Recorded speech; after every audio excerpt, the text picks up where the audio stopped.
Face in the index of mind ಅಂತ ಹೇಳ್ತೀವಿ. So ಹಂಗೆ culture is the index of residency ಅಂತ ಹೇಳ್ಬೋದು. ನಾವು ಆ ಪ್ರಾಂತ್ಯದಲ್ಲಿ, ಸೊ ಆ ಪ್ರಾಂತ್ಯನೇ ನಮ್ಮನ್ನು ಅರ್ಧ ಬೆಳೆಸ್ಬಿಡುತ್ತೆ.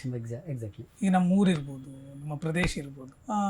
ನಮ್ಮ ತಾಯಿ ಜನಪದ ಹಾಡುಗಾರ್ತಿ, ಜನಪದ ಹಾಡುಗಳನ್ನ ಹೇಳೋರು, ಕಥೆಗಳನ್ನ ಹೇಳೋರು ಸುಮಾರು. ಆಮೇಲೆ ಅವರು ಕೂಲಿ ಮಾಡೋಕ್ಕೆ ಯಾರಾದರೂ ಬಂದು ಅವ್ರನ್ನ, ನಮ್ಮ ತಾಯಿ ಹೆಸರು ನಾಗಮ್ಮನ ಬುಕ್ ಮಾಡ್ರಪ್ಪ, ಆಕೆ ಹಿಂದೆ ಒಂದು 8 ಜನ ಬಂದುಬಿಡ್ತಾರೆ ಅಂತ. ಓಕೆ. ಅಂದರೆ ನಮ್ಮ ತಾಯಿ ಕತೆ ಹೇಳ್ತಾರೆ, ಹಾಡು ಹೇಳ್ತಾರೆ ಅನ್ನೋ ಕಾರಣಕ್ಕೆ ನಾಗಮ್ಮ ಯಾವ್ದು ಒಪ್ಕೊಂಡು ಹೋಗ್ತಾರೆ ಅವ್ರ ಜೊತೆಗೆ ನಾವು ಕೂಲಿ ಹೋಗ್ತೀವಿ ಅಂತ ಒಂದು 8 ಜನ ಬಂದ್ಬಿಡೋರು. ಸೊ ಯಾವಾಗಲೂ ನಿರಂತರ ಜನಪದ ಕಥೆಗಳನ್ನು, ಜನಪದ ಹಾಡುಗಳನ್ನು ಸುಮಾರು ಹೇಳೋರು. ಅವ್ರು ಹೇಳಿದ್ದು ಇವಾಗಲೂ ಕೂಡ ನನಗೆ ಮೈಂಡಲ್ಲಿ ಹಂಗೆ ಕೂತಿದೆ. ಅವ್ರು ಹೇಳಿದ್ದು ಒಂದು ಕಥೆಯನ್ನು ಇಟ್ಕೊಂಡೆ ನಾನು ನಾಟಕ ಮಾಡಿದೆ. ಅದೇ ಥರ ನಮ್ಮ ತಾಯಿ ಹೇಳ್ತಿದ್ದ ಹಾಡುಗಳು, ಭಜನೆಯಲ್ಲಿ ಆಡ್ತಿದ್ದದ್ದು. ಭಜನೆಯಲ್ಲಿ ಸುಮಾರು ಜನ ನಮ್ಮ ಊರಿನ ಜನಗಳು ಹೆಂಗಂದ್ರೆ ಮಕ್ಕಳು ಬರ್ತಾರೆ ಅಂದ್ರೆ ತುಂಬ ಎನ್ಕರೇಜ್ ಮಾಡೋರು. ಓಕೆ.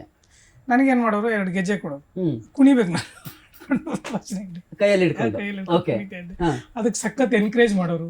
ಸೊ ಆಮೇಲೆ ಅಲ್ಲಿಂದ ಒಂದು ಕಾಂಪಿಟೇಷನ್ ಇತ್ತು, ಭಜನಾ ಕಾಂಪಿಟೇಷನ್ ಹರಪನಹಳ್ಳಿಯಲ್ಲಿ. ಹಾಲು ಸ್ವಾಮಿದ್ದು ಮುಳ್ಗದ್ದಿಗೆ ನಡೀತದೆ ಅಂತ.